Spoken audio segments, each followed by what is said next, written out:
స్తోత్రం స్తోత్రం స్తోత్రం స్తోత్రం స్తోత్రం స్తోత్రం స్తోత్రం స్తోత్రం స్తోత్రం స్తోత్రం స్తోత్రం స్తోత్రం స్తోత్రం స్తోత్రం స్తోత్రం స్తోత్రం స్తోత్రం స్తోత్రం. మహాపరిశుద్ధుడా, ప్రేమ కలిగిన తండ్రి, నీ కొందనాలు స్తోత్రమునైనా.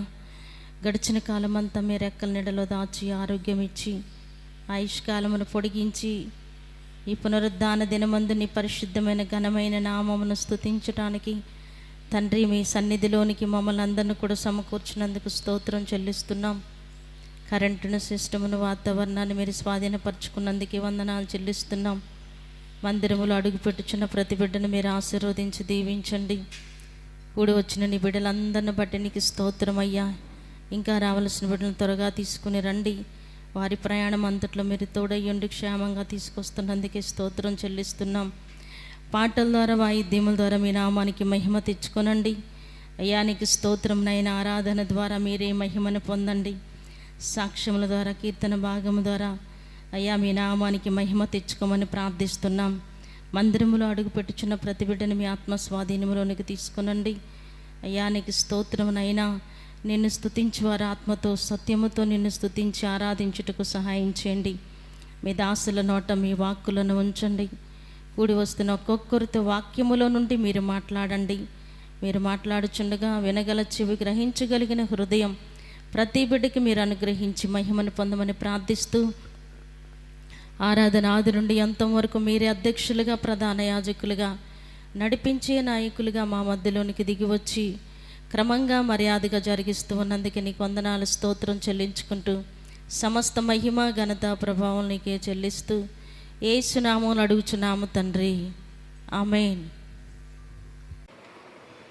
మత్తయి సువార్త 2వ అధ్యాయం 4-5 వచనాలు చదువుకుందాం. మత్తయి సువార్త 2వ అధ్యాయం 4-5 వచనాలు. కాబట్టి రాజు ప్రధాన యాజకులను, ప్రజల్లో నుండి శాస్త్రులను అందరినీ సమకూర్చి క్రీస్తు ఎక్కడ పుట్టునని వారిని అడిగెను. అందుకు వారు యూదయ బెత్లెహేములోనే అని ఏలయనగా యూదా దేశపు బెత్లెహేమా నీవు యూదా ప్రధానులలో ఎంత మాత్రమును అల్పమైన దానివి కాదు. ఇశ్రాయేలును నా ప్రజలను పరిపాలించు అధిపతి నీలో నుండి వచ్చును అని ప్రవక్త ద్వారా రాయబడి ఉన్నదనిరి. అంతటా చాలు. ఇక్కడ ఈ మాటలో మనం ధ్యానిస్తే క్రిస్మస్ దగ్గరికి వచ్చేసింది కాబట్టి కొన్ని సంగతులు మనం నేర్చుకుంటే మంచిది. రాజుగారు పిలిపించారు, శాస్త్రుల్ని, జ్ఞానుల్ని అందరిని పిలిపించాడు. క్రీస్తు ఎక్కడ పుడతాడు అని అడిగిచ్చాడు. వాళ్ళందరూ చూసి గ్రంథాలన్నీ తిప్పి యూదయ బెత్లెహేములోనే పుడతాడు అని తేల్చి చెప్పేశారు. ఎందుకని అంటే ప్రవక్తలు ముందుగానే ప్రవచనం చెప్పారు. ఏమని? యూదయ దేశంలోనే బెత్లెహేమా, నీవు ఎంతమాత్రం అల్పమైన దానివి కాదు. ఎందుకంటే ఇశ్రాయేలులను పరిపాలించేవాడు నీలో నుంచే వస్తాడు అని ఒక ప్రవచనం ఉంది. ప్రవచనం జరగబోతుంది. ఎప్పుడో చెప్పిన ప్రవచనం ఎన్నాళ్ళకైనా సరే అది ఖచ్చితంగా దేవుడు చెప్పిన ప్రవచనం అయితే, దేవుని నోటి నుండి వచ్చిన వాక్కు అయితే తప్పకుండా జరుగుతుంది. ఎట్టి పరిస్థితిలో సందేహం లేకుండా, అనుమానం లేకుండా ఖచ్చితంగా జరిగి తీరుతుంది. అందుకని అది ఎప్పుడో చెప్పినటువంటి ప్రవచనం. యోదయ బెత్లెహేమ, యోధా ప్రధానులలో నువ్వెంత మాత్రం అల్పమైన దానివి కాదు, తక్కువైన దానివి కాదు. ఎందుకంటే ఇశ్రాయేలులను పరిపాలించే వ్యక్తి నీలో నుంచే వస్తాడు, నీలోనే పుడతాడు. హల్లెలూయా. కాబట్టి ఇది ప్రవచనం, ఎప్పుడో చెప్పినటువంటి ప్రవచనం. దేవుడు ఒక మాట మన జీవితంలో చెప్పాడంటే ఖచ్చితంగా జరుగుతుంది. ఆమేన్. దారిలో మధ్యలో ఎన్ని వ్యతిరేకతలు వచ్చినా, ఎన్ని పోరాటాలు వచ్చినా, పరిస్థితులు ఎంత కఠినంగా మారినా, ఇది జరగదో, ఈ పని అవ్వదో అన్నట్టుగా పరిస్థితులు అలా మారిపోయినా ఖచ్చితంగా జరిగి తీరుతుంది. ఎందుకంటే అది దేవుని వాక్కు, దేవుని వాగ్దానం, దేవుని నోటి నుండి వచ్చిన మాట కనుక. ఆకాశము భూమి గతించిపోవచ్చు, కానీ ఆయన నోటి నుండి వచ్చిన ఒక్క మాట అయినా, ఒక్క సున్నైనా, ఒక్క పుల్లైనా జరగకుండా తప్పిపోదు, ఖచ్చితంగా జరుగుతుంది. దేవుని మాట అంత ఖచ్చితమైంది.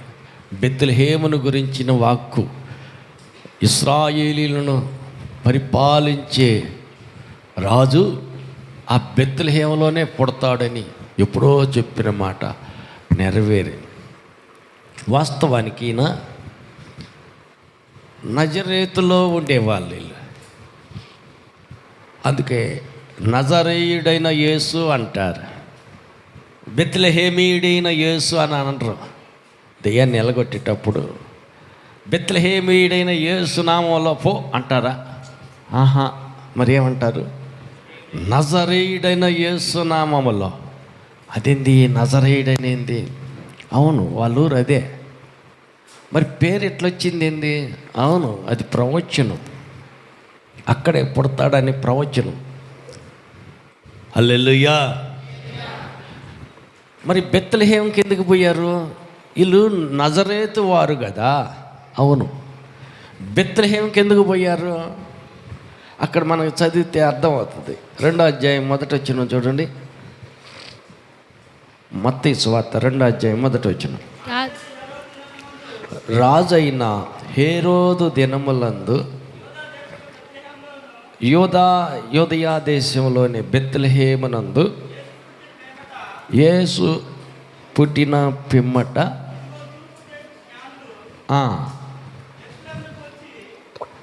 హల్లెలూయా. దానికి ముందు ఇంకొక మాట చూద్దాం, చూడండి. 18వ వచనం నుంచి చూస్తారా? 1వ అధ్యాయం 18వ వచనం నుంచి.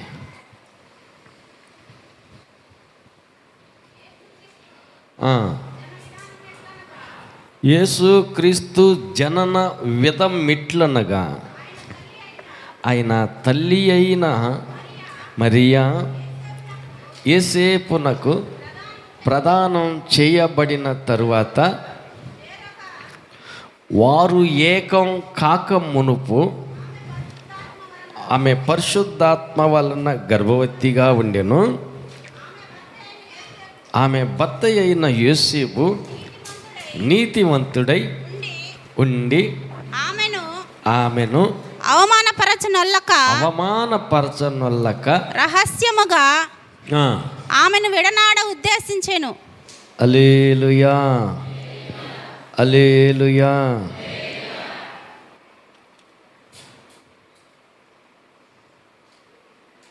అప్పుడు జరిగిన సంగతి ఏంటంటే,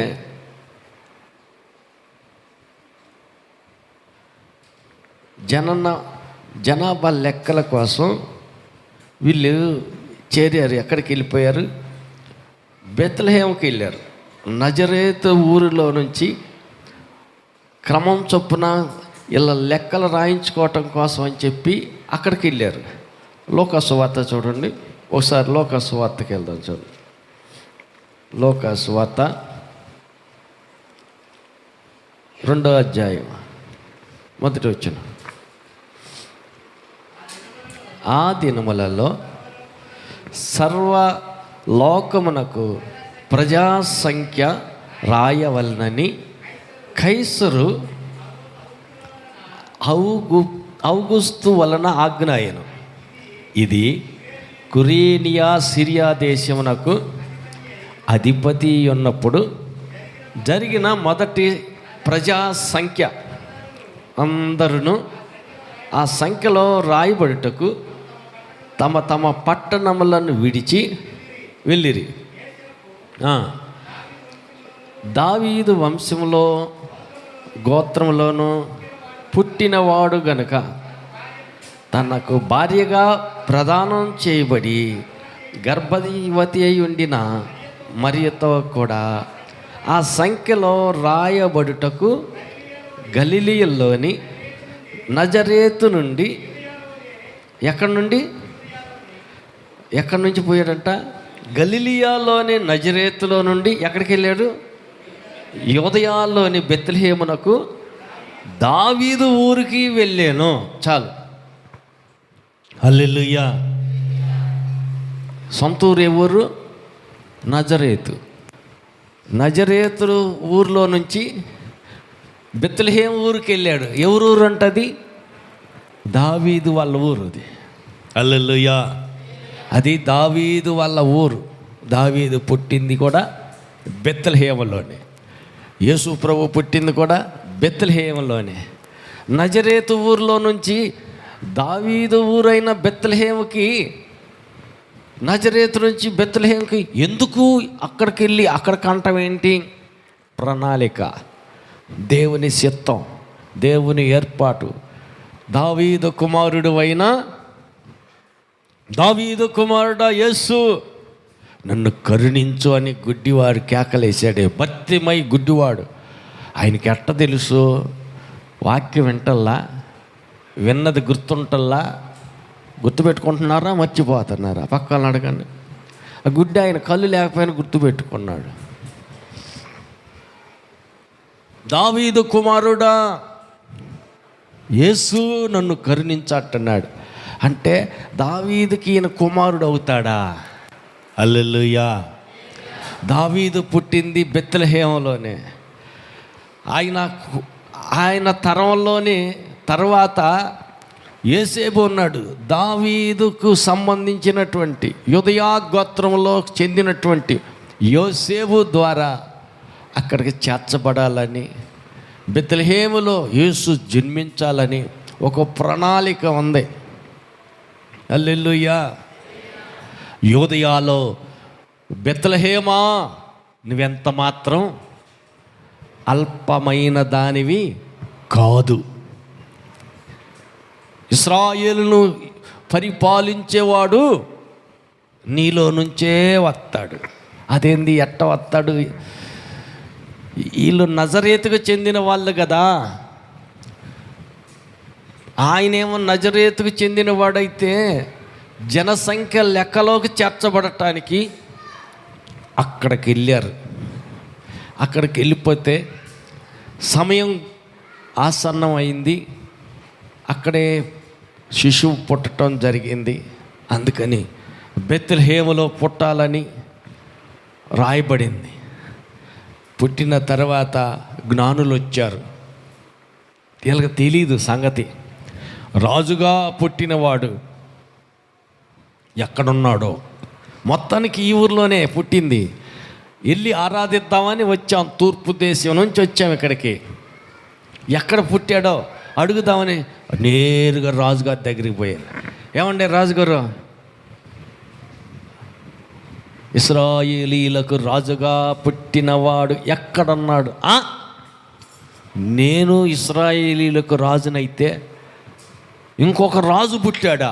పుట్టుకతోటే అతను రాజా? రాజుగా పుట్టాడు ఆయన ఇశ్రాయేలీలకు. ఎక్కడ? అమ్మో, నన్ను జాగొట్టేస్తారేమో. ఆయన రాజు అవుతాడేమో. రాజుగా పుట్టాడా?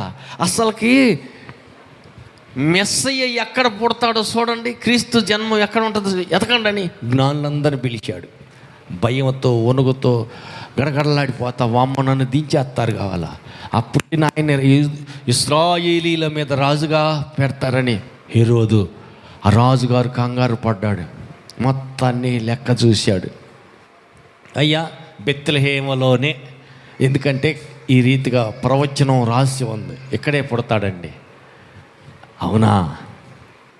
ఆయనకు భయం పట్టుకుంది. వామ్మో, పెరగనితే బాలుడు పెద్దోడైన తర్వాత నన్ను తీసి కింద పడేసి ఆయన రాజు అవుతాడేమో. వద్దురా బాబు, మరి ఎట్ట చేద్దాం?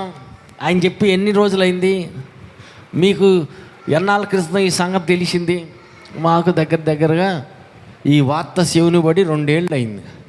ఈ 2 సంవత్సరాలు ఎత్తుక్కుంటా నడుచుకుంటా మాకేమున్నాయి? గుర్రాలు లేవు, గాడిదలు లేవు, రైలు లేవు, సైకిల్ లేవు, బస్సులు లేవు, ఏమి లేవు కదా. నడుచుకుంటూ ఎక్కడికి వచ్చేళ్ళకు 2 సంవత్సరాలు పట్టింది.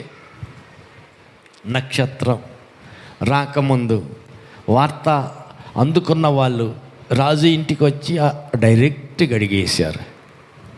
అట్టయితే వాళ్ళు ఎటుపోయారు? మళ్ళీ రమ్మన్న రాలా. యూదులకు రాజుగా పుట్టిన వాడిని ఆరాధించి పూజించి తిరిగి మరలా నా దగ్గరికి వచ్చి ఎక్కడున్నాడో చెప్పండి అంటే సరే అన్నారు. వాళ్ళు వెళ్ళిపోయారు, రాలా. ఏది ఇన్ని రోజులైంది, రాలా. నన్ను మోసం చేశారు, మరి ఇప్పుడు ఎట్ట చేయాలా? ఎట్టయినా సరే యేసుని సంహరించాలా. ఎందుకో ఆయన రావకపోతే నన్ను రాజరికం నుంచి తీసి పడేసి ఆయనే రాజు అయిపోతాడు. ఆయన రాజు కాకూడదు. మరి ఏం చేయాలా? నేను ఏదో ఒక ప్లాన్ చేస్తా, చేతిలో అధికారం ఉంది, రాజు నేనే కాబట్టి ఏం చేయాలా, ఏం చేస్తే బాగుండు, ఏంది వేరే ఏమి లేదు. 2 ఏళ్ల లోపల పిల్లల మొత్తాన్ని చంపేయండి ఆజ్ఞ పుట్టించాను అనుకో. అవి ఎక్కడున్నాడో కనపట్లేదుగా. 2 ఏళ్ల లోపల పిల్ల మొత్తం చచ్చిపోతే వాళ్ళలో ఎక్కడో చచ్చిపోతాడుగా, పోతే పేడ వదిలిపోద్ది అని చట్టాన్ని పుట్టించాడు. హల్లెలూయా, హల్లెలూయా. పుట్టించాడు. పుట్టించి 2 ఏళ్లలో పిల్లలందరిని చంపేస్తున్నాడు. ఒక దరి నుంచి మూలం నుండి 2 సంవత్సరాల లోపల పిల్లవాళ్ళని, మగపిల్లలు ఎవరిని బతకని ఇట్లా చంపేసుకుంటూ వస్తున్నాడు. దేవుడు యోసేపుని పిలిచి కలలో అంటున్నాడు, యోసేపు నువ్వు ఇక్కడి నుంచి కదులు. హల్లెలూయా. ఎక్కడికి వెళ్ళమంటావు ప్రభువా? ఐగుప్తుకి వెళ్ళిపో. నేను మరలా నీతో చెప్పేదాకా, ఈ తిక్కల చట్టం పుట్టించిన వీడు సచ్చేదాకా నువ్వు అక్కడే ఉండు, పిల్లోడిని తీసుకుని పద అని దేవుడు చెప్పాడు. హల్లెలూయా. నీతిమంతునికి కలుగు ఆపదలో చెప్పరు, నీతిమంతునికి కలుగు ఆపదలో అనేకములు. ఆయన పుట్టుకమే ఆపదల. అవును. హల్లెలూయా, హల్లెలూయా. పుట్టటంతోతే శ్రమలు మొదలైనవి. ఏం చేస్తావు? హల్లెలూయా. యేసుని నమ్మిన తోడనే ఏమవుతాయంట? ఆపదలు వస్తాయి, అగసాట్లు వస్తాయి, శ్రమలు వస్తాయి, బాధలు వస్తాయి. చాలామందికి ఏంటంటే బాధల శ్రమల వద్దు. హల్లెలూయా. చాలామందికి సంగతిలో తెలియదు. యేసు పుట్టింది ఎక్కడ? పక్కన అడగండి. యేసు ప్రభు ఎక్కడ పుట్టాడు? బెత్లెహేములో పుట్టాడు. కరెక్టే. బెత్లెహేములో ఎక్కడ పుట్టాడు? పశువుల పాకలోనా? కాదు. ఏ ఇంటికి వెళ్ళి అమ్మా అర్ధరాత్రి చీకటి, గాడిద మీద నా భార్య నిండు సోలాలి, నొప్పులు పడుతుంది, కొంచెం సోటిస్తే, కొద్దిగా స్థలం ఇస్తే మీ పంచలో కొద్దిగా ఆ మూలనన్నా ఆ అమ్మాయి కన్నదాకా ఉంచుకొని శుభ్రం చేసి తల్లి బిడ్డను తీసుకొని నేను తెల్లారి మళ్ళీ నా దారి నేను పోతా. కొంచెం సోటు అరకుండా పో, మా ఇంట్లో కాను పంట ఏడలే పాపో అని బయటకు నెట్టేసి గడిసేసారు. ఏ ఇంటికి వెళ్ళినా అదే పరిస్థితి, ఎవరో చేర్చుకోవాలా. హల్లెలూయా, హల్లెలూయా. ఆకాశ పక్షులకు గూళ్ళు ఉన్నాయి, నక్కలకు బరియలు ఉన్నాయి, కానీ మనుష్య కుమారుడికి తలవాల్చుకోవటానికి కూడా చోటు లేదు, పుట్టడానికి కూడా ఈ లోకం చోటు ఇయ్యలా. హల్లెలూయా. ఆలోచించండి, చలి రాత్రి ఎముకలు కొరుకు తినే చలి, నిండు సోలాలు, నవమాసాలు నిండి నొప్పులు పడుతుంది. నొప్పులు పడే ఆమెని గాడిద మీద కూర్చోబెట్టుకొని ఒక చేతి అట్ట గట్టిగా ఆమెను పట్టుకొని గాడిదని ముందుకు తోలుకుంటూ పోతా ఉన్నాడు. ఒక్క ఇల్లు వచ్చింది, ఈ ఇంటి వాళ్ళు ఎవరన్నా కనికరిస్తారేమో, కొంచెం అట్టుండమ్మా అని గాడిదని అట్ట పట్టుకోమని ఆమె అల్లాడిపోతా ఉంది. నొప్పులతో వేదనతో ఏడుస్తూ అట్టప్పు గాడిదను పట్టుకొని కూర్చుంటే ఆ ఇంటికి వెళ్ళి తలుపు తట్టాడు యేసేవు గారు. అమ్మా అమ్మా అని తడుతుంటే ఎవరు అయ్యారు కాడా, ఎవరయ్యా? నిండు సోలాలి, కొంచెం స్థలం ఇస్తే కానుపోయాక తీసుకొని పోతా, కొంచెం సాటు కోసం. హల్లెలూయా. స్థలం లేదు, గెలం లేదల్లో తొందరగా వెళ్ళు కానీ బయటికి నెట్టేసి గడిసి చేస్తున్నారు. ఎక్కడా చోటు దొరకల, గత్యంతరం లేదు. ఏమండి, నొప్పులు ఎక్కువైపోతున్నాయి, బాధ భరించలేకపోతున్నా, నన్ను దించు. మెల్లిగా గాడి మీద నుంచి కిందకి దించుకున్నాడు. అలాగే ఆయన మెడగట్టిగా పట్టుకొని అలాగనే పిల్లడిని అక్కడనే రోడ్డు మీదే అన్నది. హల్లెలూయా, హల్లెలూయా. మంత్రసాని ఆయనే, డాక్టర్ ఆయనే, నర్సు ఆయనే, అన్ని పనులు చేసేసి ఆ గాడిద మీద ఉన్న గుడ్డలతో ఒళ్ళు దుడిసి, ఆ సల్లి ఇంకా సన్నీళ్ళతోటి స్నానం ఏం చేస్తాం, ఒళ్ళు దుడిసి పొత్తి గుడ్డల్లో పెట్టి బిడ్డని సంకలో పెట్టుకొని ఆమెను మెల్లిగా తీసుకుంటా ఆ సత్రానికి అన్న పోదామా, పద మరి ఏం చేస్తాం. నెమ్మదిగా సత్రంలో చూస్తే ఎక్కడ స్థలం లేదు, చోటు లేదు. మరి ఏం చేశారు? పశువుల తొట్టిలో తప్ప ఎన్నాళ్ళయిందో ఎవరో నీళ్లు దాపి కాస్త కుడితి నీళ్ళు అక్కడే ఉంటే దాన్ని వదిలిపెట్టి వెళ్ళిపోయారు. మురుగు వాసన వస్తుంది, చోటు లేకపోతే ఏం చేస్తాం? వాసన వస్తున్న అట్టాకి కూర్చున్నారు జనం అందరూ. మనం మాత్రం ఏం చేద్దాం? ఆ తొట్టిలో నీళ్ళు పక్కకు నెట్టేసి దాంట్లో కొంచెం పొడి గుడ్డలు కొన్ని వేసి గుడ్డల్లో బిడ్డను చుట్టి ఆ గుడ్డల మధ్యలో యేసు ప్రభుని పండుకోబెట్టారు. ఎక్కడ పుట్టాడు? జన్మనిచ్చింది ఎక్కడ? మరియమ్మ రోడ్డు మీదనే, దారిలోనే. హల్లెలూయా, హల్లెలూయా.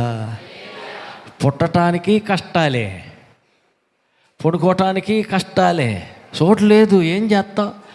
కమ్మన వాసన వస్తుంది కదమ్మ, ఏసమ్మ కుడి తొట్లో పండుగ పెడితే కమ్మన వాసన వస్తుంది కదా. హల్లెలూయా. ఒక్కొక్క ఇంటికి వెళితే వాళ్ళు ఏ పూటకు ఆ పూట కుడితి నీళ్ళు శుభ్రం చేసి తొట్లు కడిగి అట్టాటిది ఏం ఉండదు, బూజు పట్టి ఉంటుంది. రోజు ఉండి పడుకునే గదే కానీ బూజు మొత్తం ఉంటుంది. ఆడ చూసిన సాలి పొరుగులు అటు ఇటు అల్లి ఉంటుంది. గురి తొట్టు కాడపోయి తొట్టినే కడుగుతారంటావా?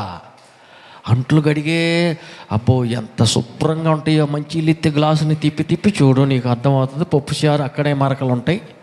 హల్లెలూయా. అడుగని చూడు, ఎప్పుడో టీ తాగినట్టున్నారు, కొద్దిగుంటే అట్టాగి పెట్టినట్టున్నారు. అడుక్కున అతక్కపోయి ఉన్నదే టీ మరక. హల్లెలూయా. పేరకపోయింది, అది అట్టాగా ఉంది. నీళ్ళు ఇచ్చావు దాంట్లోనే. అడుగని చూస్తే గ్లాస్తో నీళ్ళు తాగాలనిపిస్తుందా? 4 గ్లాసు ఇయ్యమ్మా, ఇంకా తాగుదా అనిపిస్తుందా? ఏమ్మా చెప్పమ్మా, కావ్య నువ్వు అన్న చెప్తాలే. తాగుదామని గ్లాసు తీసుకుని చూస్తే అడుగున టీ తాగి ఆడ పెట్టారు. అది పైన అట్టట్ట కడిగి నీళ్ళు ఎట్ట వదిలించి అంత దాంట్లో టీ పోసుకొచ్చారు. అడుగున పేరగా పోయిన టీ మరక ఉన్నదే, అది పూర్తిగా కడగల. దాంట్లో మంచీలు తెచ్చి ఇచ్చారు. పక్క వాళ్ళని అడగండి, అమ్మ తాగదాం అనిపిస్తుందా, సాల్లే అమ్మ వద్దులే అనిపిస్తుందా? ఏమంటారు మీరు? పక్క వాళ్ళని అడగండి. హల్లెలూయా, హల్లెలూయా. మరి కుడి తొట్టి శుభ్రం చేసి వేసేవే పొత్తి గుడ్డలు చుట్టి యేసు ప్రభు అందులో పండబెట్టాడు. పుట్టుకతోటే కష్టాలా? హల్లెలూయా. నీతిమంతుడు భూమి మీద అడుగు పెడితే, పాపంతో నిండిపోయిన భూలోకంలో అడుగు పెడితే పుట్టిన కాడి నుంచే కష్టాలా? చలికి పొత్తి గుడ్డల్లో పెట్టి పశువుల తొట్టులో పెడితే అడుక్కుంటా ఎత్తుక్కుంటా 3 జ్ఞానులు వచ్చారు. సాగిలపడి నమస్కారం చేశారు, పూజించారు, తెచ్చిన బంగారం అన్నీ ఇచ్చారు, వాళ్ళు వెళ్ళిపోయారు. సరే, ఇంతకీ యేసు ప్రభుకి ఇన్ని అగసాట్లా? అవును. హల్లెలూయా, హల్లెలూయా. అయినా బెత్లెహేముకి సంగతి ఏంది? యోదయా బెత్లెహేమా, యోదయా ప్రధానులలో నువ్వెంత మాత్రం అల్పమైన దానివి కాదు. ఎందుకని? రాజు నీలోనే పుడతాడు. ఆమేన్. అవును, యోదయా బెత్లెహేం గురించి మనం చూసుకుంటున్నాం, ఆలోచిస్తున్నాం. గమనించండి, యోదయా బెత్లెహేమునే యేసు ప్రభు ఎందుకు ఎన్నుకున్నాడు? అది చాలా అల్పమైంది, ఎవరు కోరుకోనిది. హల్లెలూయా. వసతులు ఏమీ లేనిది. ఏ లాడ్జింగ్లో ఏదన్నా రూములు దొరికే పని అయితే తీసుకెళ్ళి ఆయన అక్కడ బండబెట్టే పని కదా, ఏదీ లేదు, పల్లెటూరు. హల్లెలూయా. ఎన్నిక లేని బెత్లెహేమును దేవుడు ఎన్నుకున్నాడు అక్కడ పుట్టడానికి. ఆమేన్. దేవుడు ఎక్కడ పుడతాడు అంటే, ఎన్నిక లేని దేవుడు ఎవరిని ఎన్నుకుంటాడు అంటే, ఎన్నిక లేని వారిని, నీచులైన వారిని, అసహ్యులైనటువంటి వారిని, దేనికి పనికిరాని వాళ్ళని ఎన్నుకుంటాడు. మరి లోకం ఎన్నుకునేది వేరు. లోకంలో ఎన్నుకునే మనుషులు ఎన్నుకుంటారే, వాళ్ళు దేవునికి పనికిరారు. వాళ్ళు మనుషుల ఎంపికలో ఉన్నారు. హల్లెలూయా. వాళ్ళు మనుషులు ఎన్నుకున్నారు కాబట్టి దేవుని ఎంపికలోకి రారు. ఎందుకని? దేవుడు ఎవరిని ఎన్నుకుంటాడు అని అంటే, అల్పులైన వారిని, నీచులైన వారిని, అసహ్యులైన వారిని, దేనికి పనికిరారు అని తీసి పక్కన ఎత్తారే, వాళ్ళని ఎన్నుకుంటాడు. హల్లెలూయా. ఈ మనుషుల దృష్టికి పనికిరాడు ఈ మనిషి. అందరికీ ఎక్కువైనోడు. అదేంది? ఎవరికి పనికిరాడు. అందానికి అందము ఉందా? ఈయనకు అందం లేదు, సందం లేదు. ఏమైనా పెద్ద చదువు, డిగ్రీలు ఏమైనా ఉన్నాయా? డిగ్రీలు లేవు, ఏమీ లేవు. ఏమన్నా ఎకరాలు, వేలు, లక్షలు, కోట్లు ఏమైనా డబ్బు ఉందా? అట్టటిది ఏమీ లేదు. మరి ఏముంది? ఏమీ లేదు. ఎన్నిక లేనివాడు, తృణీకరించబడినవాడు, ఏ మంచితనం లేనివాడు, అది తీసి పక్కనేసి వాడు పనికిరానోడు. అయితే పనికి మాలినోడు. మనుషుల దృష్టిలో పనికి మాలిన వాడిని దేవుడు పనికి వస్తాడు. ఆమేన్. తండ్రికి పనికిరాలా, అన్నలకు పనికిరాలా, ఎవరికి పనికిరాలా. ఎవరా వాడు సంగతి? నానా నీకు బుద్ధి ఉందా లేదా? వాడు దేనికి పనికి వస్తాడు? పనికిరాని వాడిని వాడి సంగతి ఏందంటావేంది? కాదయ్యా, నా కడుపున 8 మంది కన్నాను. 8 మందిలో 7 యుద్ధంలో నైపుణ్యం చేరి సైనికులుగా చేరారు, సైన్యంలో చేరి యుద్ధానికి వెళ్తున్నారు. మరి వాడు ఒక్కడు కూడా ఎందుకు? వాడిని కూడా చేద్దామా? అర్రబాకు నాన్న. వాడు దేనికి పనికి వస్తాడు? వాడికి ఏం తెలుసు? వాడు దేనికి పనికి రాడు. కానీ 10 గొర్రెలు ఇచ్చి పొలం పంపించు, గొర్రెలు కాసుకొస్తాడు. అంతకు మించి దేనికి వాడు పనికిరాడు.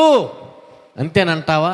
అంతే నాన్న, మేము చెప్పినట్టును వాడిని గొర్రెలకు పంపించు. హల్లెలూయా. హల్లెలూయా. అదే బెత్లెహేములో అదే దావీదుని తృణీకరించారు, తిరస్కరించారు, దూషించారు, వెలివేశారు. పనికి రావురా నువ్వు, ఏదన్నా పని చేతవు అంటే ఆ 10 గొర్రెలు కాస్తానికి తప్ప నువ్వు దేనికి పనికిరావు, పోరా గొర్రెలు కాయిపో అన్నారు. గొర్రెలు కాస్తానికి తప్ప దేనికి పనికిరాడని మనుషులు తృణీకరించారు. హల్లెలూయా, హల్లెలూయా. పక్క వాళ్ళని అడగండి, జనులు నిన్ను తృణీకరించినప్పుడు, నిన్ను కాదని తిరస్కరించినప్పుడు, నువ్వు వద్దు పో అని నిరాకరించినప్పుడు బాధపడమాకు, దేవుడు శారదెత్తాడు. హల్లెలూయా, హల్లెలూయా. మనుషులు మిమ్మల్ని పొగుడుతున్నారు, మనుషులు మిమ్మల్ని మంచి అంటున్నారు, గొప్ప అంటున్నారు. మీకు శ్రమ వద్దు. మనుషులు మిమ్మల్ని మెచ్చుకుంటారు, మిమ్మల్ని గొప్ప అంటారు, మిమ్మల్ని చాలా గొప్పగా హెచ్చిస్తారు, పొగుడుతారు. మనుషుల పొగడ్తలు మీకు శ్రమ. మీరెందుకు శ్రమలు తెచ్చుకుంటారు? వద్దు. మనుషుల మెప్పు అక్కరలేదు. మనుషుల యొక్క ఘనతలు, గౌరవ మర్యాదలు అక్కర్లేదు. మనకు దేవుని మెప్పు కావాలి. కొన్నిసార్లు కావాలనే సొంతవారు వెలివేసినట్టు, అయిన వారే తోలనాడినట్టు అందరూ తిరస్కరించి, అందరూ పట్టించుకోవటంలా. నేనంటే ఎవరికి లెక్కలేదు, నేనంటే ఎవరికి పనికిరాను, పర్వాలేదు. హల్లెలూయా. దేవునికి పనికొత్తాం. ఆమేన్. అందరూ తోలనాడతారు, అందరూ తిరస్కరిస్తారు. ఎవరికి పనికిరాని, లెక్కలో లేని వ్యక్తివి నీవు. మనుషులు తిరస్కరించిన నీచమైన వ్యక్తివి, ఎన్నిక లేని వ్యక్తివి, అసహ్యమైనటువంటి వ్యక్తివి. హల్లెలూయా. ఎవరు నిన్ను కోరుకోవట్లా, పర్వాలేదు, బాధపడమా, దేవుడు కోరుకుంటున్నాడు. ఆమేన్. పక్క వాళ్ళతో చెప్పండి, మనుషులు తిరస్కరించినప్పుడు దేవుడు శారదెత్తాడు. హల్లెలూయా, హల్లెలూయా. బెత్లెహేము దేనికి పనికి రాదని పక్కన వేసేసారు, కానీ దేవుడు కోరుకున్నాడు ఆ బెత్లెహేమునే అని. అక్కడే పుట్టాడు. ఆమేన్. మనుషులు, అన్నదమ్ములు అందరూ తోలనాడారు. దావీదు వాడా దేనికి పనికి వస్తాడు? గొర్రెలు కత్తాను తప్ప దేనికి వాడు పనికి రాడు. తీసి గొర్రెల కాడ పడేయండి, పొలం పంపేయండి. మిగతా 7 యుద్ధ నైపుణ్యం, రాజు దగ్గర ఉండే భాగ్యం అన్నీ కలిగి ఉన్నారు కదా. హల్లెలూయా.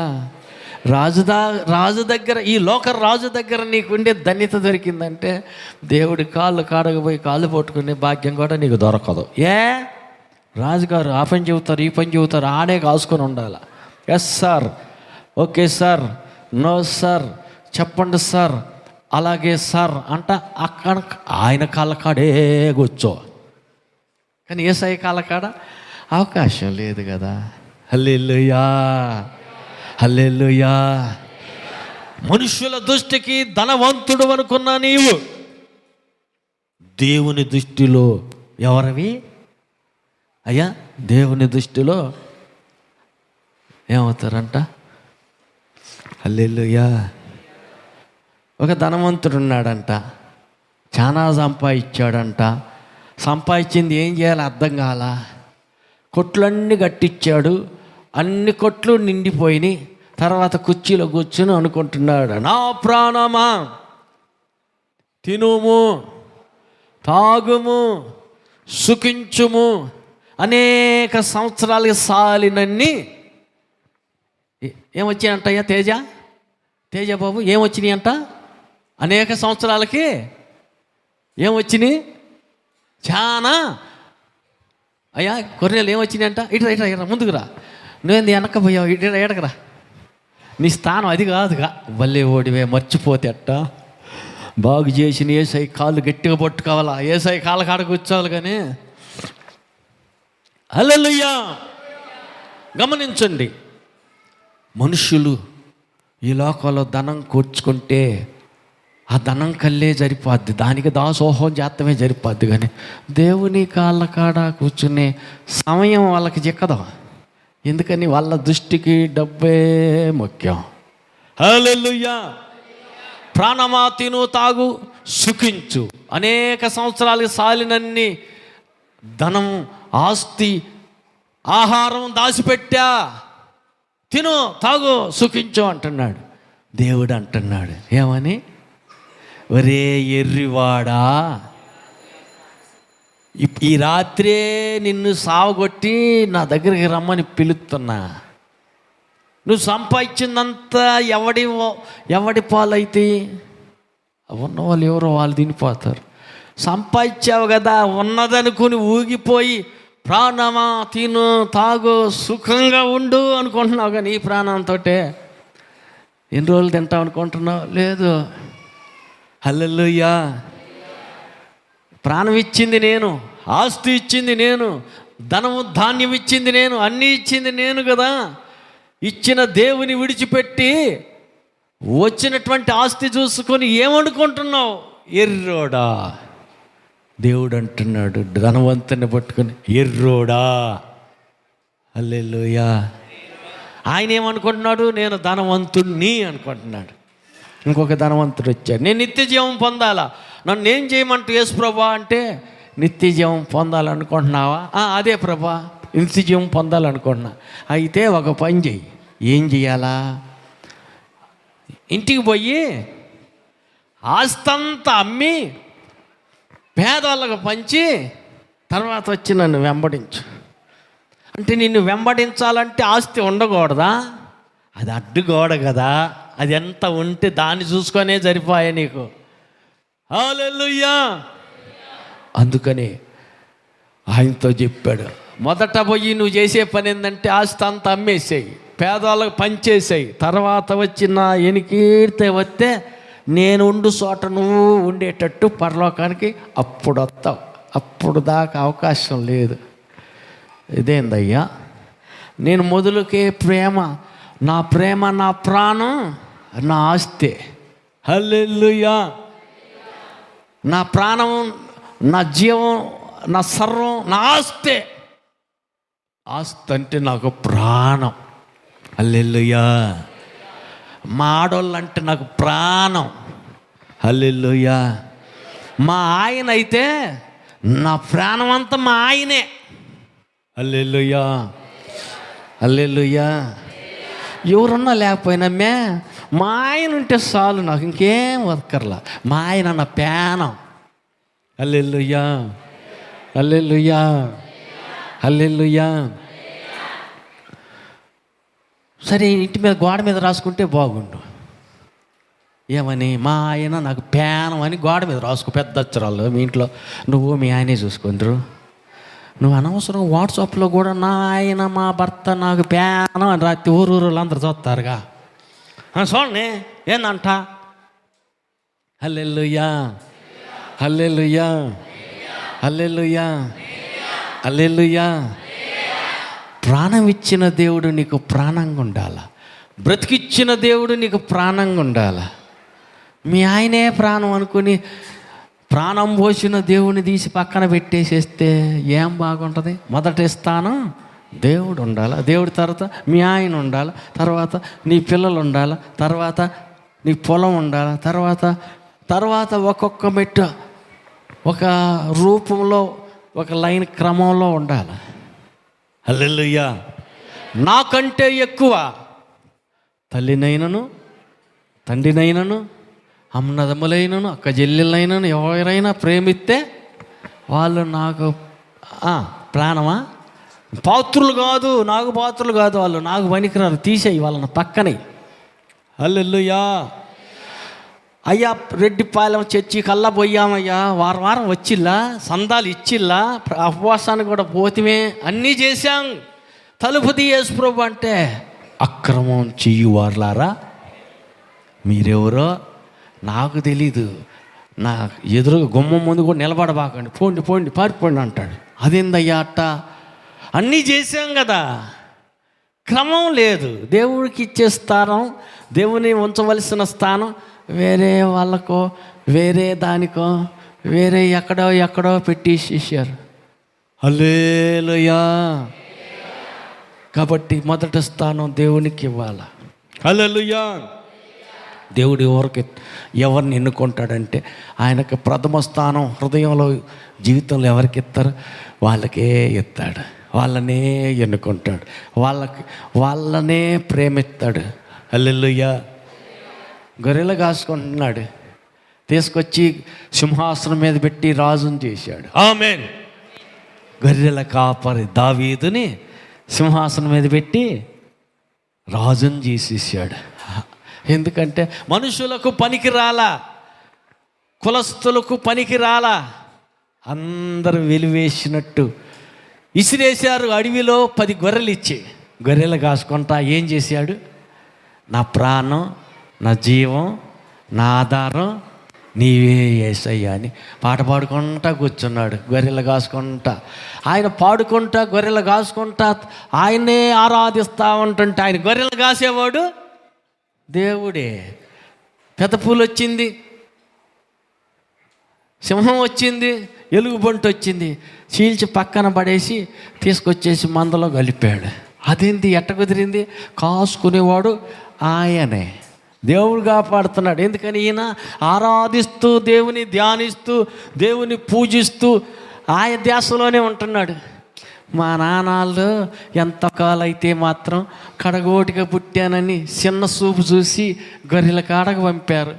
ఈ గొర్రెలు ఎమ్మట తిరిగి కాళ్ళు నొప్పులు వస్తాయి. మా అన్నోళ్ళు చూడు, కమ్మగా రాజుగారు ముందు యుద్ధంకి వెళ్తే ఎంత గౌరవం, నాకెందుకు ఈ కర్మ అనుకున్నాడయ్యా. అనుకాల నాది ధన్యత అనుకున్నాడు. ఏదది ధన్యత?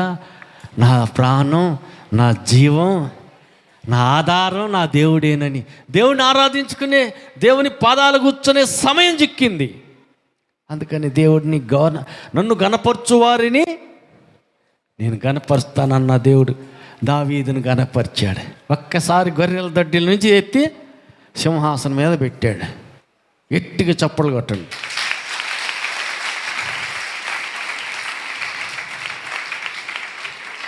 జనులు తిరస్కరిస్తారు, దూషిస్తారు, కించపరుస్తారు, అవమానపరుస్తారు నీకు ఎదురైన సమస్యలను బట్టి. హల్లెలూయా. తోలనాడతారు, ఎలివేసినట్టు చిన్న చూపు చూస్తారు. బాధపడమాకండి, ఓపిక పట్టండి. ఆయన్నే రాజుగా, ప్రభువుగా, దేవుడిగా హృదయంలో ప్రథమ స్థానంలో ఉంచండి. దావీదు వలె ఆయన గణపరచండి. సమయం వచ్చుద్ది, దేవుడే నిన్ను హెచ్చిస్తాడు. ఆమేన్. ఒక ఆయన మేడి పొల్లు ఏడన్న పడితే అది ఏరుకుంటా హాయ్ హాయ్ ఇటు తిరుగు, పొలం కలి బాబా వాళ్ళు అరుస్తారు, ఇటు తిరుగు అని బరిగొడ్లు కాసుకుంటున్నాడు.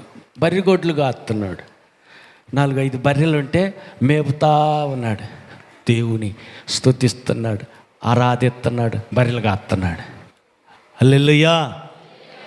ఒకరోజు దేవుడు పిలిచాడు, కుమారుడా రాజుగారి దగ్గరికి వెళ్ళు. నేనా ప్రభా? అవును. రాజుతో ఇలాగ చెప్పు. అమ్మ నేను చెబితే ఆయన వింటాడా? ఈ గొడ్లు కాసుకునేవాడు వచ్చి నాకు ప్రవచనం చెబుతాడా అని నన్ను లెక్కలో వేసుకుంటాడో లేడా? అయ్యి నేను చూసుకుంటా, నీకెందుకు నువ్వు వెళ్ళి చెప్పు అన్నాడు. హల్లెలూయా. బరిగొడ్లు కాసే వ్యక్తికి దేవుడు మాట్లాడుతున్నాడు. ప్రవచనం ఇచ్చి రాజుతో ఇట్లా చెప్పు అన్నాడు. నిజంగా రాజుగారి దగ్గరికి వెళ్ళమంటావు ప్రభా? వెళ్ళి రాజుగారికి దేవుడు చెప్పమన్న మాట చెప్పేశాడు. దేవతలకు వచ్చాడు. హాయ్ హాయ్ ఇటు తిరుగు, తిరుగు అనుకొని బరిగొడ్లు కాసుకుంటూనే ఉన్నాడు, మేడి పొల్లు ఏరుకుంటూనే ఉన్నాడు. రాజుగారికి మైండ్ పోయింది. అదేంది గొడ్లు కాసుకునేవాడు 4 బర్రెలు వాడా దేనికి పనికిరాడు, బర్రెలు కాస్తానికి తప్ప దేనికి పనికిరాడు. వాడితో దేవుడు మాట్లాడా? అవును మాట్లాడాడు. కాబట్టి అది దేవుని మాటే కాబట్టి ఆయన చెప్పింది జరిగింది. నిజమేనా? హల్లెలూయా.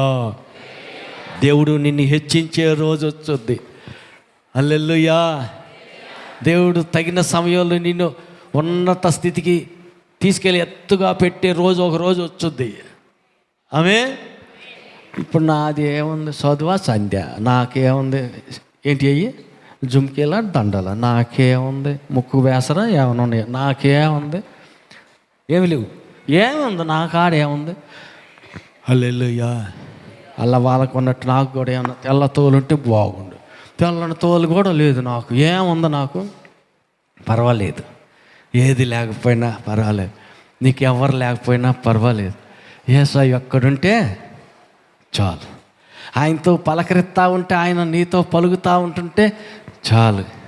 టైం వస్తుంది. హల్లెలూయా. మనుషులంతా నిన్ను పనికిరావని తిరస్కరించి తోలనాడి తక్కువ అంచనేసి తీసి గోంగూరలో పురుగుని తీసి బయట పారేసినట్టు నిన్ను బయట పారేస్తున్నారా? పర్వాలేదు, బాధపడ మాకు, ఓపిక పట్టు, కనిపెట్టుకుని ఉండు, కాసుకుని ఉండు, ఒక టైం వస్తుంది. హల్లెలూయా, హల్లెలూయా. ఒక సమయం వచ్చుద్ది. ఏ టైం? దేవుడు నిన్ను హెచ్చించే సమయం. అప్పుడు దాకా ఏం చేయాలా?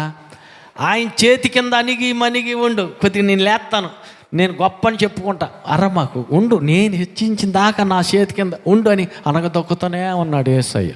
వెళ్ళొద్దు, పోవద్దు, అట్ట కాదు, నేను పెద్ద స్థాయికి పోవాలా, ఉండు, నేను చెప్పినట్టు ఉండు, నేను నిర్ణయించిన సమయం వచ్చిందాకా నా చేతి కిందే ఉంటే అప్పుడు నా చేతితోటే తీసి పైకి లేపుతా. ఎవడైనా దించుతాడా? ఎవడతరంగా.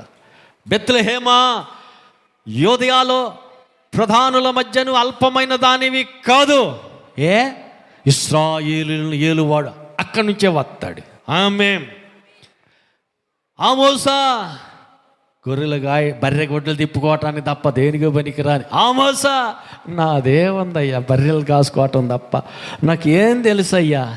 పర్వాలేదు, బర్రెలు కాసుకుంటే ఏమి, మేడి పళ్ళు ఏరుకుంటా ఉంటే ఏమి, దేవునికి ఆయనకి బంధం ఉంది.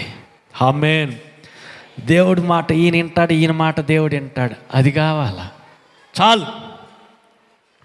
దేవునికి నీకు మధ్య బంధం, సంబంధం, సహవాసం, స్నేహం, ఆయన మాట వింటూ ఉండు, అలవాటు పడు, ఆయన చెప్పింది ఏదో అర్థం చేసుకుంటా ఉండు, ఆయనకి చెప్పాల్సింది చెప్పవలసిన రీతిలో చెప్పు. ఆయనకి నీకు మాట ఏమంటారు, మాట మంతనాలు కరెక్ట్గా ఉంటే చాలు. హల్లెలూయా, హల్లెలూయా, హల్లెలూయా. తోసేశారు యేసయ్య. అమ్మ నాన్న లేరు, నా అనుకున్న వాళ్ళు అందరూ దూరం అయిపోయారు. ఏకాకినై ఎడారిలో ఒంటరినై ఏడుతున్నా, నాకెవరున్నారయ్యా? ఎవరూ లేరయ్యా. హల్లెలూయా, హల్లెలూయా. ఎవరు లేరా? నాకు ఇంకెవరున్నారయ్యా? ఎవరూ లేరయ్యా. హల్లెలూయా. ఏడుస్తూ ఎడారిలో కనపడుతూ కన్నీరు కారుస్తూ ఉంటే దేవుడు అక్కడ కనపడ్డాడు. హల్లెలూయా. నేనున్నాను, కళ్ళు తెరువో. హల్లెలూయా. కళ్ళు తెరువో, నేనున్నాను. కళ్ళు తెరిచి చూసి, అయ్యో నువ్వు ఇక్కడే ఉన్నావా, ఎప్పుడు నుండో చూస్తున్నావు నా కళ్ళే, అట్టయితే నువ్వు చూసుసున్న దేవుడు అయ్యా. గట్టిగా చప్పలు కొట్టండి.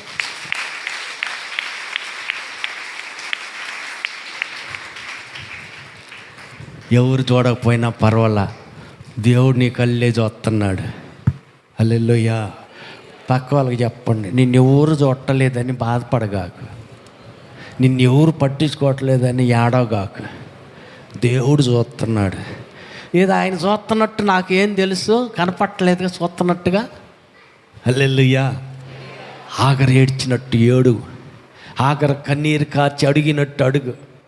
నిన్న ఎప్పటి నుంచి చూస్తున్నాడో అని, ఎంత దూరంలో నీకు ఎదురుగా నిలబడి, ఎంత సమీపంగా, ఎంత దగ్గరగా ఉండి నిన్ను దగ్గరగా ఎట్ట పరిశీలిస్తున్నాడో నీకు అర్థం అవ్వాలంటే నీ మనోనేత్రం తెరవబడాల. అప్పుడు దాకా నీకు అర్థం కాదు, ఆయన చూస్తున్న సంగతి నీకు తెలియదు, ఆయన ఏం చేస్తుందో కూడా నీకు తెలియదు. తెలియక దేవుడు నన్ను వదిలిపెట్టాడులే, దేవుడు నన్ను పట్టించుకోలేదులే, దేవుడు నన్ను వదిలేసాడులే, నాకు దూరంగా ఎక్కడో వెళ్ళిపోయాడు అని సొంతంగా ఊహిస్తూ ఉంటారు. పక్క వాళ్ళతో చెప్పండి, దేవుడు దూరాన లేడు, నీ దగ్గరే ఉన్నాడు. కళ్ళు మూసుకోవాలా, కళ్ళు తెరిచి చూస్తూనే ఉన్నాడు. దేవుడు చెవులు మూసుకోవాలా, ఆయన వింటనే ఉన్నాడు. ఏదయ్యా వింటే మరి నాకు చేయలేదుగా, అనుకున్నది అడిగింది నాకేది ఇంకా అందలేదుగా, కొంచెం ఆగు, నువ్వు తొందరపడి ఉరక మాకు. హల్లెలూయా, హల్లెలూయా, హల్లెలూయా. నువ్వు తొందరపడి నేనే చేయాలా? అసలు అంత నాకు మొత్తం తెలుసు. ప్రపంచంలో నాకు తెలిసినంత జ్ఞానం ఎవరి దగ్గర లేదు. నేను మాకు మొత్తం వచ్చని అంత తెలిసిపోయినట్టుగా. ఏముంది, ఎడకపోతే ఈ మంత్రి సంతకం పెడతాడు, ఎడకపోతే ఎమ్మెల్యే సంతకం పెడతాడు, ఆడకపోతే ఆయనతోటి మాట్లాడితే ఊరకనే ఒక ఫోన్ కొట్టేస్తే పని అయిపోతాను. తిరుగుతూ ఉండు, తిరిగి కాళ్ళు అరిగిపోవటం తప్ప, హల్లెలూయా, నీరసం వచ్చి సతికిల పడటం తప్ప ఆ పని జరగదు. సొంత జ్ఞానంతో పరిగెత్తుతున్నావు కాబట్టి నీ ప్రయాసలు, నీ ప్రయత్నాలన్నీ ఏం చేస్తారు? సరే అయ్యా, అట్టాగే నీవు చెప్పినట్టే నేను అట్నే చేద్దాంలే, సొంతం పెట్టేద్దాం, ఇట్టిచ్చే ఫైలు, ఇట్టిచ్చే ఆడిపెట్టు, 6 ఏళ్ళ తర్వాత వెళ్ళు, ఫైలు అది ఆడనే ఉంటుంది. ఏందండి ఇదిలే ఉండు, అట్టుండు. అదేంది? అవును, దేవుని అనుమతి లేకుండా యెహోవాకు దయ కలగని ఎడల, చెప్పరు, యెహోవాకు దయ కలగని ఎడల. ఏం సురేష్, మనుషులకి ఎవరికైనా దయ పుట్టుద్దయ్యా? ఎవరికి దయ పుట్టేది? ఎందుకు పుట్టుద్ది? నా మీద నాకే దయ కలగకపోతుంటే పక్కోడి మీద దయ నేనా? హల్లెలూయా. దేవుడికి దయ రాకపోతే నీ మీద ఏ మనిషికి దయ పుట్టదు. అరే పొద్దున్న లేచి ఇప్పుడు దాకా వచ్చి ఆఫీసు ముందు నిలబడ్డానే దయ కలగలేదే. హల్లెలూయా, హల్లెలూయా. రాజుగారి దగ్గరికి పోతే కర్ర చూపించకపోతే అంతవరకు కథం కట్టు, మెడకాయ తుంచి అవతల పడేస్తారు. రాజుగారి దగ్గరికి పోవాలి. హల్లెలూయా. రాజుగారి దయ పొందాల. సూత్రం ఉంది, ముందు యెహోవా దయ మన మీదకి రావాలి. దేవుడికి దయ కలిగితే తర్వాత ఆటోమేటిక్గా మనుషుల దయ మన మీదకి వస్తుంది. రాని నీవు కానీ ఈ పని చెయ్యకపోతే వేరే ఇంకొక దిక్కు నుంచి మాకు అవసరమైన సహాయం వచ్చుద్ది. చేస్తానంటావా, చేయనంటావా? ఒకటే చెప్పు. మొర్దెకై సూటిగా ఎస్తేరుకు మాట ఇచ్చాడు.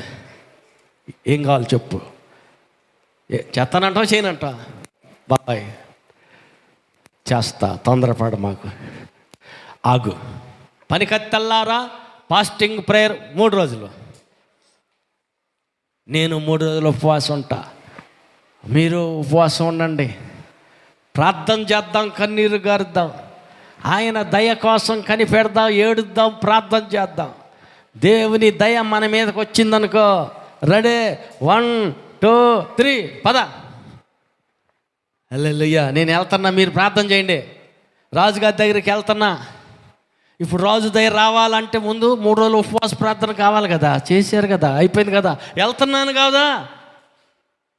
ఆయన కానీ చెయ్యి కర్ర తన దండాన్ని కానీ నా కళ్ళు చూపించకపోతే మెడకాయ తెగిపోద్ది. నా మెడకాయ రాణినైతే కావచ్చు, ఆయనకి భార్యనైతే కావచ్చు, అధికారం చేతిలో ఉంటే ఉండొచ్చు, కానీ దేవుని దయ నా మీదకి వస్తే ఆటోమేటిక్గా మనుషుల దయ నా మీదకు అప్పుడు ఖచ్చితంగా వచ్చి తీరుతుంది. కాబట్టి నేను విశ్వాసంతో వెళ్తున్నాను. ప్రార్థన చేయి. అందరూ ప్రార్థన చేస్తున్నాడు. యూదులైన వారు అంతా ఉపవాసం ఉన్నారు, ఏడ్చి కన్నీరు గార్చి ప్రార్థన చేస్తూ ఉన్నారు. హల్లెలూయా. ఇప్పుడు వెళ్తున్నాడు సరి అయిన రూటులో, ఇది వెళ్ళవలసిన పద్ధతిలో, విన్నపం చేయవలసిన తీరులో, సరైన చట్ట పద్ధతి ప్రకారం ఎస్తేరు వెళ్తుంది. ఎక్కడికయ్యా? ఎక్కడికి వెళ్తుంది? అయ్యో ఎన్నో వచనంలో ఉంది, ఎస్తేరు రాజుగారి దగ్గరికి వెళ్తుందని.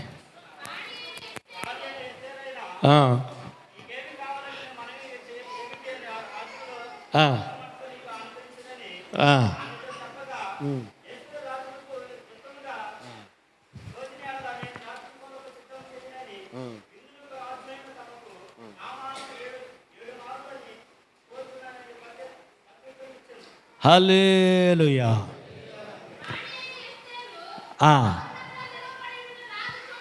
రాజు చూడగా హల్లెలూయా ఆమె యందు ఎన్నో వచనం చెప్పమ్మది 5వ అధ్యాయం 2వ వచనం. అయ్యా రూతు గ్రంథంలోనా యెషయాలోనా ఎస్తేరు గ్రంథమేనా?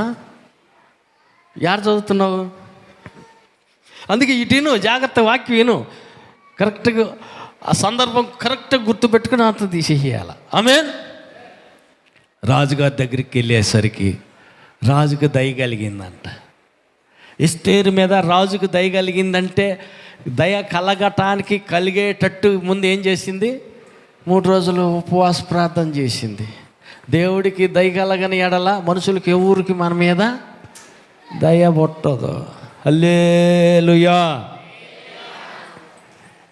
అయినా ఎక్కడో తల్లిదండ్రి అందరు పోయిన అనాథి అయితే ఏమో రాణి కావటం ఏంటి?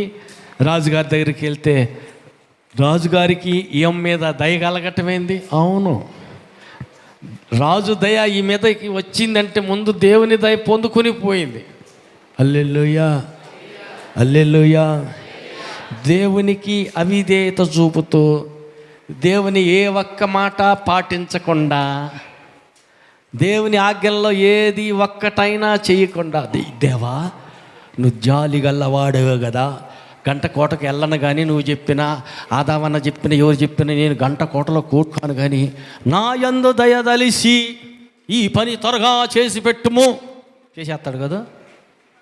హల్లెలూయా, హల్లెలూయా, హల్లెలూయా. కేవలం దేవునికి విరోధిగా ఉన్నావు. అదేంది? అవిధేయత వల్ల, దేవుని ఆజ్ఞను తిరస్కరించినందువల్ల. హల్లెలూయా.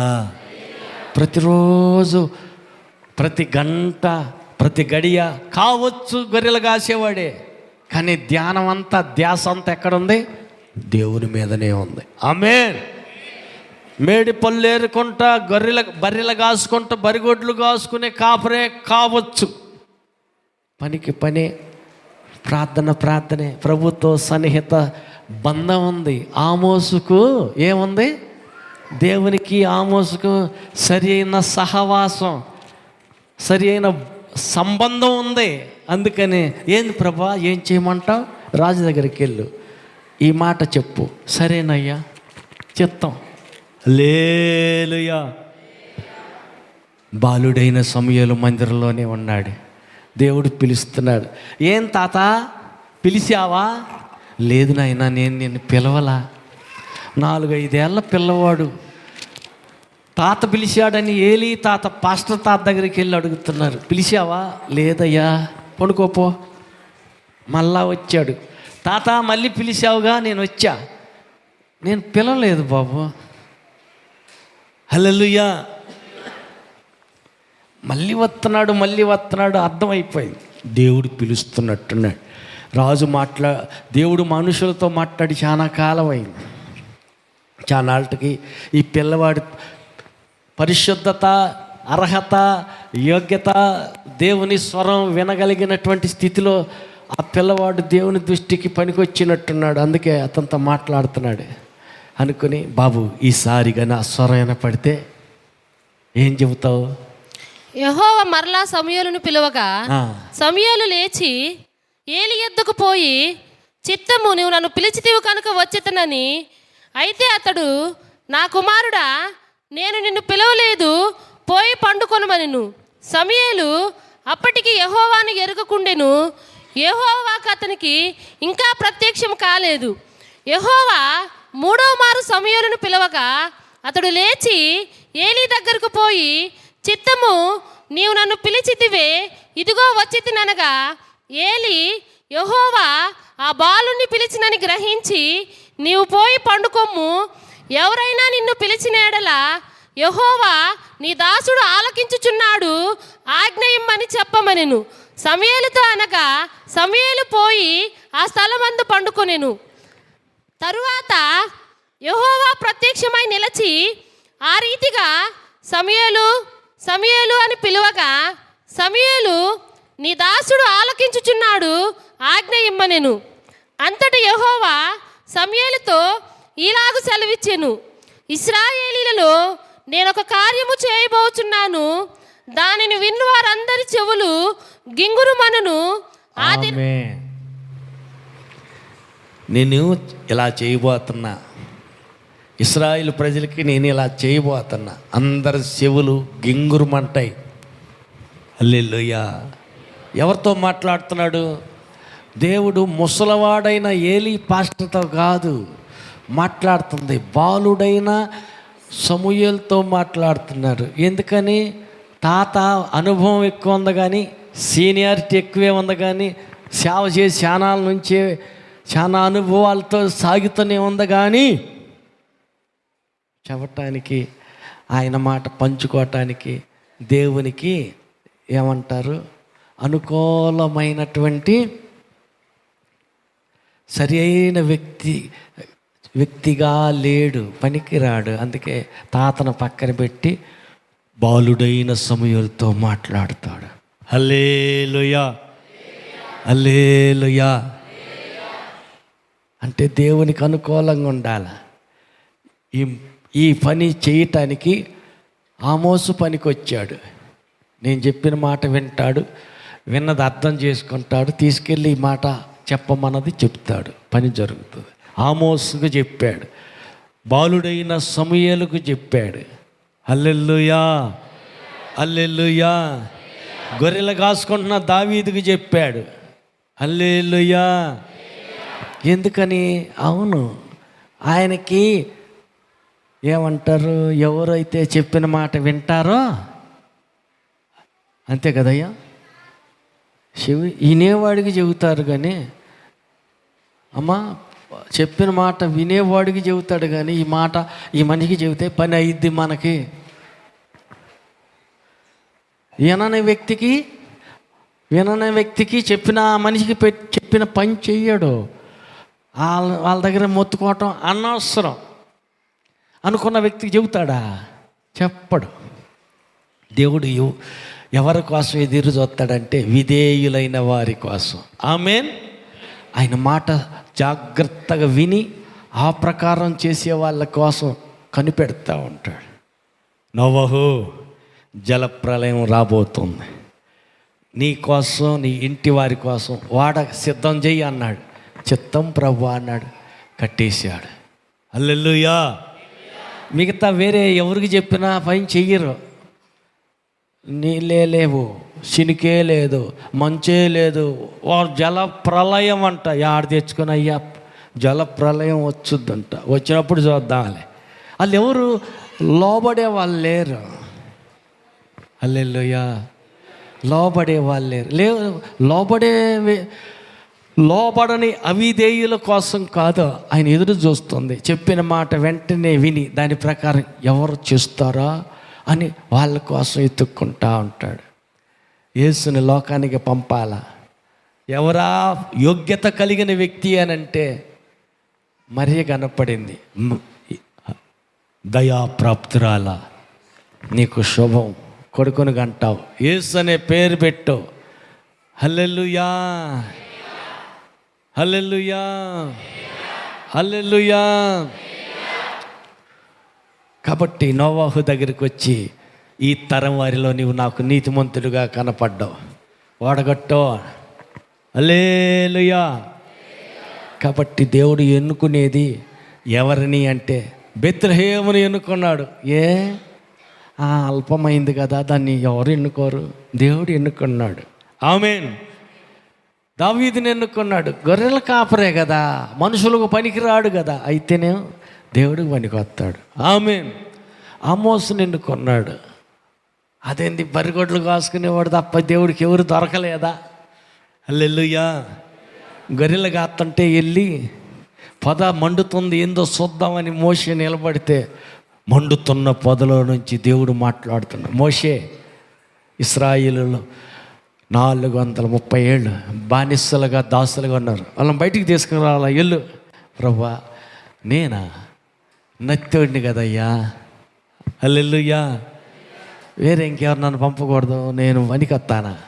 లేదు, నువ్వే. హల్లెలూయా. గొర్రెలు కాసుకుంటుంటే, గొర్రెల కాపరిగా గొర్రెలు కాసుకుంటే ఆడ పొలానుంటే దేవుడు నువ్వు కావాలని అంటాడేంటి?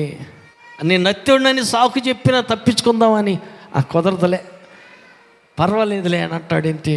అవును, దేవుడు దృష్టి ఎవరి మీద ఉంటే వాళ్ళని పిలుచుకుంటాడు, ఎవరు పనికొత్తారనుకుంటే వాళ్ళని పిలుస్తాడు. విధేయులైన వారి కోసం దేవుడు చూస్తాడు. హల్లెలూయా. వాళ్ళ అమ్మ చెప్పిన మాట అస్సలు ఎందో, పెళ్ళి అయినాక వాళ్ళ ఆయన మాట అస్సలు గంగా లోబడదుగా. తూర్పు అంటే పర్వట అంటది. అట్టట వాళ్ళని దేవుడు పిలుచుకుంటారు అంటారా? అనుకుంటారా? పక్కన అడగండి. ఎవడు మాట వినేది లేదు. దేవుడు చెప్పినా కూడా వింటారంటావా? వినరు. అవిధేయులకు ఆయన స్వరం వినపడదు. హల్లెలూయా. లోబడని వ్యక్తులకు దేవుని స్వరం వినేటువంటి ధన్యత, భాగ్యం దొరకదు. హల్లెలూయా. మరి ఏం చేయాలా? విధేయత నేర్చుకోవాలి. అబ్రహామా, తండ్రి ఇంటిని మర్చిపో, నేను చూపించే దేశానికి వెళ్ళు. ఏ ఊరు వెళ్ళమంటావు? నీకెందుకు, నేను చూపిస్తాపా. హల్లెలూయా. తట్టాపుట్ట సర్దుకొని రోడ్డు ఎక్కాడు. ఏడకి అబ్రహం గారు ఏ ఊరు పోతున్నారు అంటే, ఏమో నాకు తెలియదు. ఏ ఊరు పోతుందో తెలియకుండా ఎట్ట పోతున్నావు? దేవుడు బొమ్మన్నాడు, పోతున్నాను అంతే. అది విధేయత. ఛార్జీకి డబ్బులు ఉన్నాయా? లేవు. హల్లెలూయా. దారిలో తినడానికి రొట్టెలు ఏమైనా ఉన్నాయా? లేవు. మరి ఎట్టగా? దేవుడు బొమ్మన్నాడు. లోబడితే అన్నం కావాలా? ఆయనే చూసుకుంటాడు. ఆమేన్. ఇంకా ఏదైనా అవసరమా? అన్నీ ఆయనే చూసుకుంటాడు. ఆమేన్. లోబడాల. అబ్రహాం లోబడ్డాడు, అందుకే విశ్వాసులకు తండ్రి అయ్యాడు. హల్లెలూయా. హల్లెలూయా. హల్లెలూయా. లోబడి వచ్చాను కానీ ఇదేందయ్యా, దారిలో అన్ని కష్టాలే, అన్ని వ్యతిరేకతలే, అన్ని పోరాటాలే, ఇదేందయ్యా ఎట్టున్నాయి? హల్లెలూయా. పోరాటాలు ఎన్నొచ్చినా, వ్యతిరేకతలు ఎన్నొచ్చినా, యుద్ధాలు ఎన్నొచ్చినా ఆయన ఏం చేశాడంట? వెంట ఉండి జయమే ఇస్తూ నడిపించాడు. ఆమేన్. హల్లెలూయా. అడుగడుగున దేవుడు అబ్రహాంతో మాట్లాడుతూ, ధైర్యం చెబుతూ, ప్రతి అక్కర తీరుస్తూ, ప్రతి చోట ఆదుకుంటూ, ఆయనతోటి మాట్లాడుతూ నడిపించాడు. అబ్రహాం, మన ఇద్దరం మాట్లాడుకుందాం కానీ అక్కడికి రా. సరే ప్రభా, ఎన్నింటికి రమ్మంటావు? పలానా ఇంటి ఈ గంటలకు రామన్నా. మరొల్లా ఏం ప్రభా చెప్పయ్యా అన్నాడు. పక్క వాళ్ళతో చెప్పండి. ఆయనకు అనుకూలంగా ఉంటే, ఆయన చెప్పిన మాట చెప్పినట్టు లోబడే వ్యక్తివి నీవైతే, నీకు చెప్పకుండా దేవుడు ఏది చెయ్యడు. అవునా? అవును. నువ్వు చెప్పిన మాటకు లోబడాలి. అవిధేయులకు అగ్నిగుండం, విధేయులందరికీ నిత్య రాజ్యం. పక్క వాళ్ళని అడగండి, ఎడిపోతావు? పైకా కిందకా? లోబడు, నిత్య రాజ్యాన్ని చేరుకుందాం. ఆమేన్. లేచి నిలబడదాం. అందరూ లేచి నిలబడదాం. చేతులు ఎత్తుదాం, కళ్ళు మోద్దాం. యోదయ బెత్లెహేం అల్పమైంది, దాన్నే ఎన్నుకున్నాడు. అవును, దేనికి పనికి రానివాడని, పశువుల కాపరిగా మాత్రమే ఉంటే ఆమోసుని ఎన్నుకున్నాడు.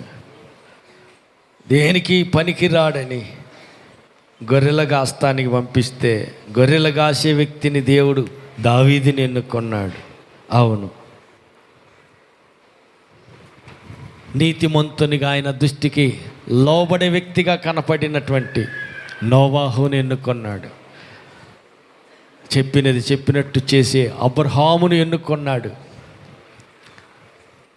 నీవు కూడా లోబడే వ్యక్తివైతే, ఆయన చెప్పిన మాట చెప్పినట్టు ఖచ్చితంగా నెరవేర్చగలిగిన వ్యక్తివైతే ఆయన నిన్ను ఎన్నుకుంటాడు. మనుషులు ఆయన ఎన్నుకునే వ్యక్తులు అందరూ త్రోసివేస్తారు కదా, తిరస్కరిస్తారు, వ్యతిరేకిస్తారు. అదే నీకు గుర్తు. మనుషులు నిన్ను ప్రేమించరు, అందరూ ద్వేషిస్తారు. ఈ మనుషుల మధ్యలో నీకు ఎంపిక ఉండదు, తిరస్కారం ఉంటుంది. మనుషుల దృష్టిలో నీచులైన వారు, అసహ్యులైన వారు, ఎంపిక లేనటువంటి వాళ్ళు, అలాంటి వారిని దేవుడు ఎన్నుకుంటాడు. అందరూ తిరస్కరించినప్పుడు, అందరూ తోలనాడినప్పుడు దేవుడు నీ మీద దృష్టి పెడతాడు. మనుషులు త్రోసివేస్తారు, కానీ దేవుడు చేరదీస్తాడు. దేవుడు నిన్ను చేరదీయాలంటే నువ్వు ఆయన పదాల వద్ద కూర్చొని గొర్రెల కాస్తూనే దేవుని స్వరం విన్నాడు. బర్రెలు మేపుతూనే ఆమోసు దేవుని స్వరం విన్నాడు. ఆయన చెప్పింది చెప్పినట్టు దేవుడికి మాటకు ఎదురు చెప్పకుండా వెళ్ళి రాజుగారికే చెప్పమన్న మాట చెప్పి వచ్చాడు. ఖచ్చితంగా అలాగే జరిగింది. అందుకనే దేవుడు కోరుకుంటున్నాడు, దేవుని మాట శ్రద్ధగా వినాల, విని దాన్ని గ్రహించాల.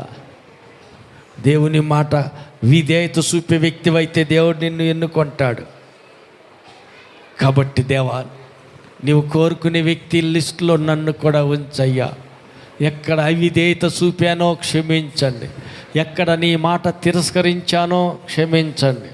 ఇక మీదట నేను ఈ సంవత్సరం అంతట్లో ఎక్కడెక్కడ నిన్ను తిరస్కరించానో, ఏ ఏ విషయాల్లో నీ మాట ధిక్కరించానో, ఎక్కడెక్కడ నీ ఆజ్ఞ పాటించకపోయానో, ఏ ఏ విషయాల్లో అవిధేయత చూపానో ఒప్పుకుంటున్నా, క్షమించు. కొత్త సంవత్సరంలో సంపూర్ణ సమర్పణతో నీ మాట తూచా తప్పక ప్రతి మాట శ్రద్ధగా విని ఆయన చెప్పిన ప్రతి ఆజ్ఞ పాటించి, ఈ లోకస్తులైన ఐగుప్తీలు కలుగు చేసిన తెగుల్లో ఏ తెగులు లేక, ఏ వ్యాధి బాధ పొందక సమాధానంగా సంపూర్ణ ఆరోగ్యంగా చాచిన నీ రెక్కలు నేను సురక్షితంగా క్షేమంగా నీ దయలో కృపలో వర్ధిల్లబడి క్షణక్షణం నీ స్వరం ఆలకించే వ్యక్తిగా, నీ ద్వారా నేను విన్న మాటను పక్క వారికి పంచగలిగిన వ్యక్తిగా, నువ్వు పలికిన ప్రతి వాక్కు నెరవేరిందని జనులందరూ సాక్ష్యం చెప్పుకునేలాగా నీ గొప్ప సాక్షిగా, నీ దృష్టికి నమ్మకస్తునిగా, నమ్మకస్తురాలిగా నన్ను ఆశీర్వదించయ్యా. కొత్త సంవత్సరంలో కొత్త దర్శనంతో నన్ను అడుగు పెట్టండి అయ్యా. అడుగుదాం, ప్రార్థన చేద్దాం. గడిచిపోయిన కాలం చాలు. అవిధేయత చూపటానికి, నిన్ను కన్నీరు పెట్టించటానికి గడిచిన కాలం చాలు. నూతన సంవత్సరం నూతన దర్శనంతో, నూతన స్వరంతో, నూతన స్వప్నంతో, నూతన ఆలోచనతో నన్ను ముందుకు సాగని అయ్యా.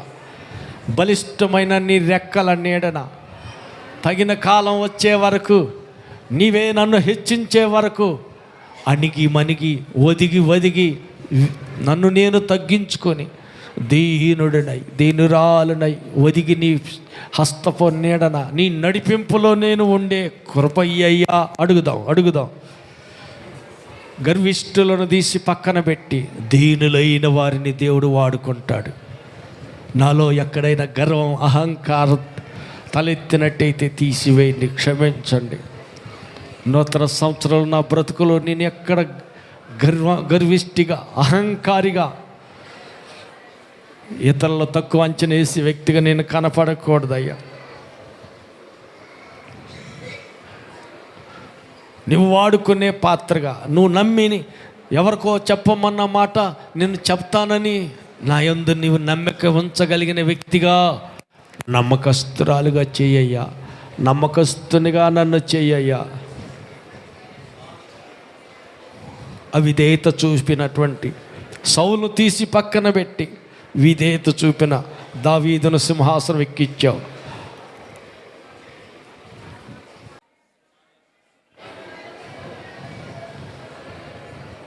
దయాళుడైన దేవా, నీకు వందనాలయ్యా.